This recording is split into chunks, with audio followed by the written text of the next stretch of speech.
Hey everyone, welcome back to another lesson here on the channel. Today we're going to be talking about how product research has changed on Amazon in 2022 and what you can do with that information, how it's changed. We're going to be getting into that and be showing you some new techniques that I have. There's actually more upside to downside for the changes that are coming. So that sounds like something you're interested in watching. Be sure to stick around to the end. Be sure to like and subscribe down below. But other than that, let's get right into it. So we're here in Black Box by Helium 10.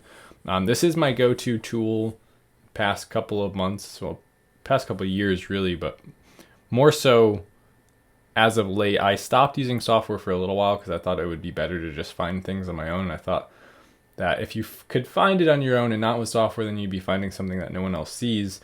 But I realized that was kind of a futile effort because no matter what you find, there's so many people selling on Amazon that other sellers will see it as an opportunity.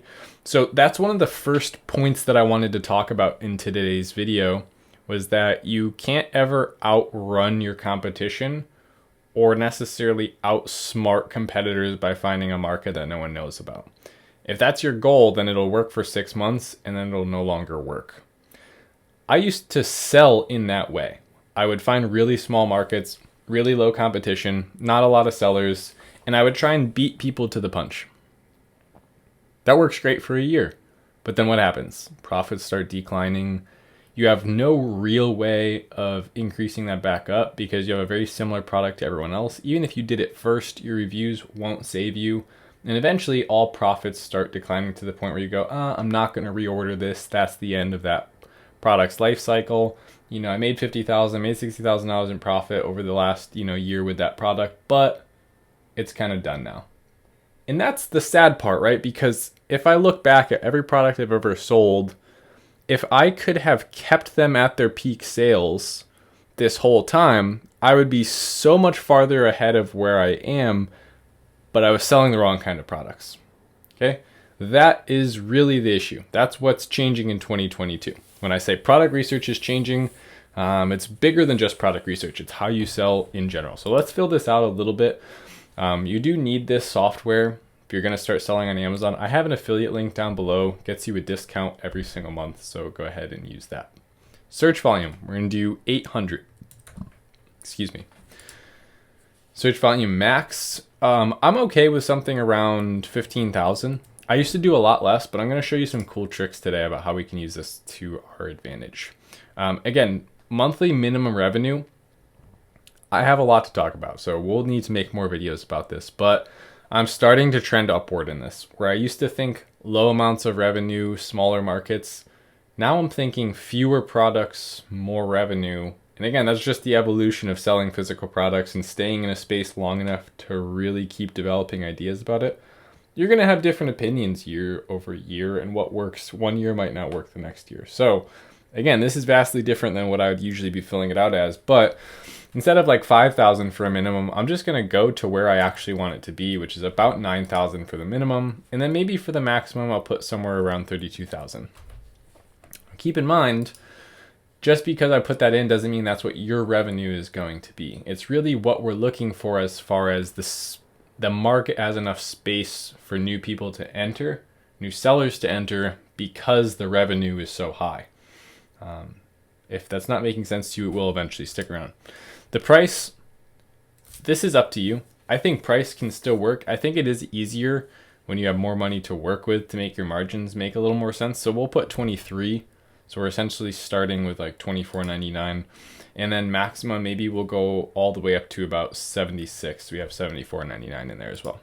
Review count, big one here. A lot of people, one of the biggest things I could correct if I saw you do product research, like for instance, I offer one-on-one calls where I sit down, I share my screen, you share your screen, I look at what you're doing over a 30-minute Zoom call.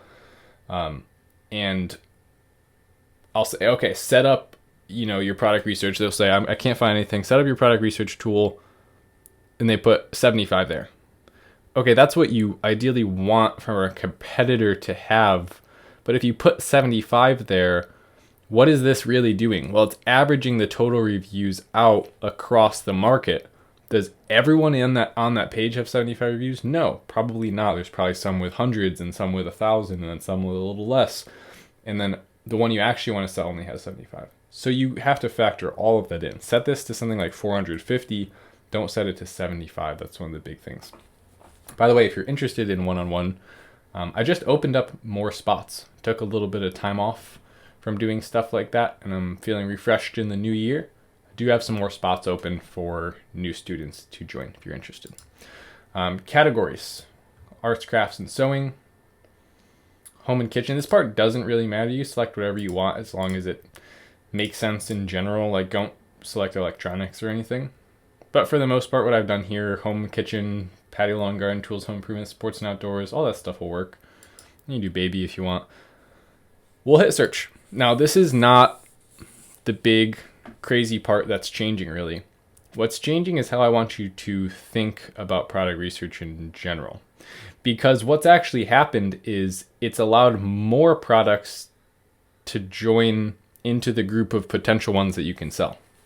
So I think as Amazon goes on, if you can stay up to date with everything, and if you can keep refining your skills, you can actually sell more and more products, not less and less as people join in.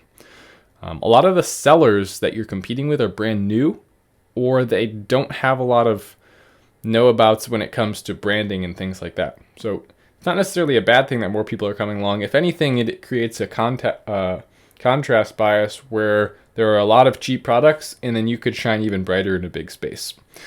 So let's look for a quick example. We have, let's see, powder funnel reloading. Let's check that out. Powder funnel reloading. Is that for like a muzzle loader or loading bullets? I don't know. But what do we see? Yeah, I think that's what they're talking about. What do we see? Well, I see a lot of essentially merchant fulfilled goods. I don't see prime. I see some that have no branding whatsoever. I don't see anyone putting that in there, even though when we look, we have 871 search volume for that. No one's really putting powder funnel reloading into their title. So I'm sure that these are going to sell pretty well based on the criteria we set. Let's take a look and see if these are doing well.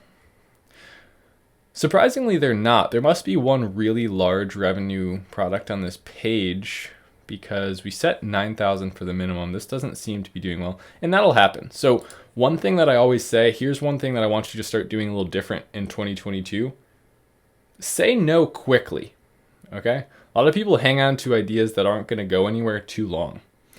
Immediately, there's not a lot of revenue there. Just click off of it and move on, okay? We don't have to try and make it work life or death. It's just, there's a lot of ideas. You can go through them pretty quickly. Check it out. So sword rack wall mount. All right, let's take a look at that. Now here's a great example of a space where the quality really matters, and if you improve it in both design or material quality, you're probably going to be rewarded. If we think about what this customer is actually purchasing, they're purchasing something to display something that they're passionate about, right? They probably have a cool sword that was passed down, or they got a new cool sword. Swords are pretty dope, actually. I wouldn't mind having a sword. Point is, if you make this out of a beautiful wood, like a lot of these are black, some of them are metal. Some of them do have more of an oriental design with these here, which obviously look like they're more for katanas. I don't know. What's the other main kind of sword, right? We have like katanas, maybe like a long sword. So that would be more of, I think, Nordic or almost Viking style display for that. Looks like a lot of these are doing extremely well. And then one thing that I always like to do is look for who has low reviews but is still doing well. That has stayed the same throughout years of selling on Amazon. Is that always is good. If you can look what's selling well with a low number of reviews, this one is. So we have some design inspiration there. But then also don't forget, okay, this is $11.99. So it's one of the cheapest ones in the entire market. Don't forget that. So that's $5. That can't possibly be right. In 8, yeah, $35. So that's just showing up wrong in that case. This one does look like it's showing up right. It is actually $11.99, and it's a small little amount for those. So that doesn't necessarily, because it's a low price, that's something you have to factor in. However, what we were saying about design, can we come in and can we make a really high quality wood grain version of one of the best sellers? So now I'm thinking, what if I made this, but I made it in a open wood finish, or that style, not this exact product, open wood grain, something like that, but in this, it's a less expensive version of the product. As long as the margins make sense, that could be in your advantage to do. Now, here's the final piece of the puzzle, okay? Really, any of this can work. I think that's the point of what's different in 2022. It's different in the sense that you don't have to be so specific with the criteria for the product. What I will say is you have to be more specific with how you're setting yourself apart from your competition. Let's say that we go into this market, essentially it doesn't really matter what the market is. If you can have an amazing product that has a great differentiation, it's usually pretty easy to rank it. Like if it's noticeably better or the design is noticeably different in a way that attracts that target audience, it's going to do well. The problem is, everyone who's been selling on Amazon for years will know this, in 6 months after you start, it'll be great. You'll have launched it well. Now you have 4 months after launch under your belt of doing pretty well at optimizing it every once in a while. And then 3 new exactly the same products come in. That's usually because you design something slightly customized with a supplier and then they list it and now it's available for sale. And then people start ordering that because they see that what you're doing is selling well. No one else is doing it, on and on.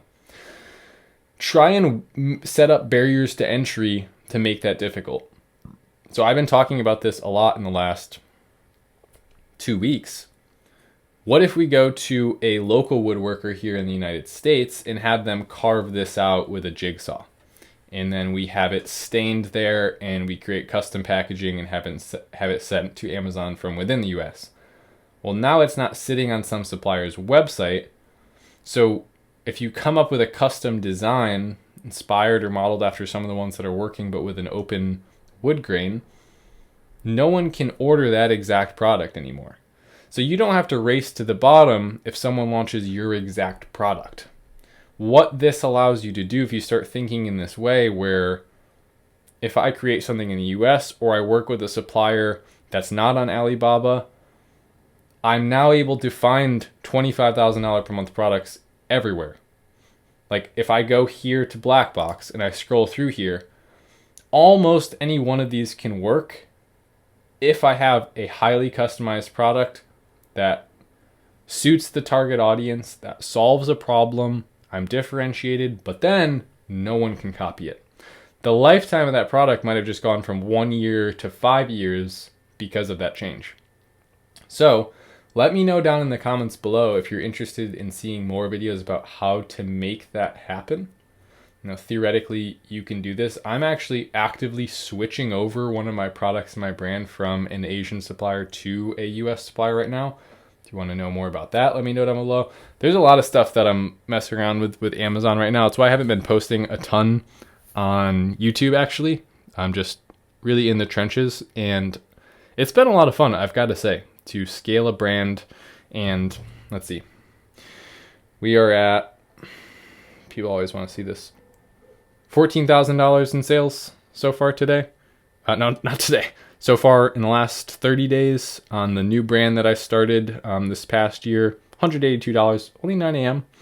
So yes, I am in the trenches. I'm actively scaling a brand. I'm launching new products, and I'm trying to figure out the most effective way to go from a new brand in a new category to getting it acquired for $1 million and then moving to another category, doing the same and rotating.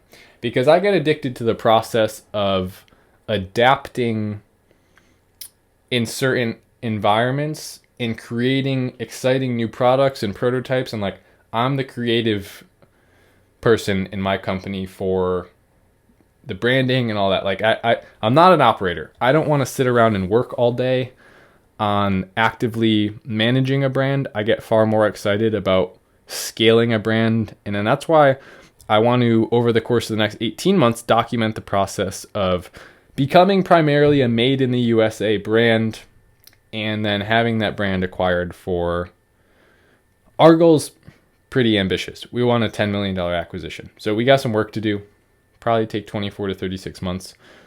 But if you want to follow along for that journey, I already did a case study last year about taking products to a 6-figure annual income on Amazon with Java products, which I actually closed down to start my new private brand with a business partner.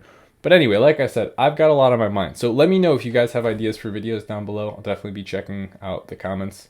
I have some really exciting announcements coming up this week about some changes coming to my course. And always, like I said, if you need help, you want to do a video call with me where you show me, some of the stuff that you're facing or problems, or need some help scaling, or you need some help launching a product, or you're just getting started and you want to learn the basics, I do offer one-on-one calls where we can just work together and you can actually pay me for my time. So that's an option. Anyway, I will see you guys in the next video. Thanks so much for watching. Later.